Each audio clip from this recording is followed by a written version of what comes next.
The move in the council comes after the new Israeli government recently authorized 9 Jewish settler outposts in the occupied West Bank and announced mass constructions of new homes in already established settlements. The draft seen by SABC News reaffirms that the establishment by Israel of settlements in the Palestinian territory occupied since 1967, including East Jerusalem, has no legal validity and constitutes a flagrant violation under international law. This was echoed by the United Nations Secretary-General. The Secretary-General is deeply concerned by yesterday's announcement by the Israeli Security Cabinet that it has decided to authorize 9 settlement outposts in the occupied West Bank. If these measures are implemented, they would further undermine prospects for a viable two-state solution. He reiterates that all settlements are illegal under international law and a substantial obstacle to peace.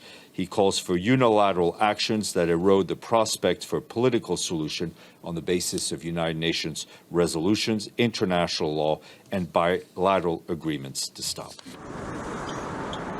In December 2016, the Council passed a resolution reiterating a demand that Israel immediately and completely cease all settlement activities in the occupied Palestinian territories.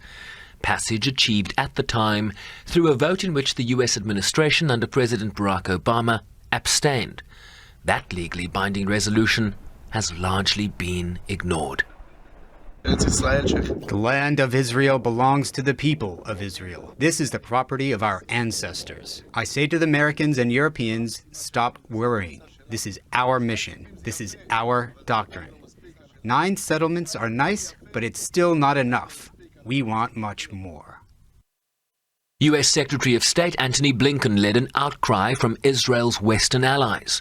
In this statement saying he was deeply troubled by the Israeli government's decision, adding that the U.S. strongly opposed such unilateral measures which exacerbate tensions and undermine the prospects of a two-state solution.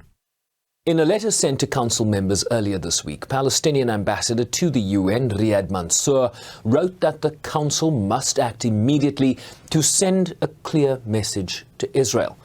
Those council members are remaining tight-lipped for now as backroom negotiations continue ahead of a possible vote when the council meets for its regular Middle East briefing focused on the Palestinian question on Monday, as the posture of the U.S. administration of President Joe Biden becomes key to any outcome. Sherwin Bryce-Pease, SABC News, New York.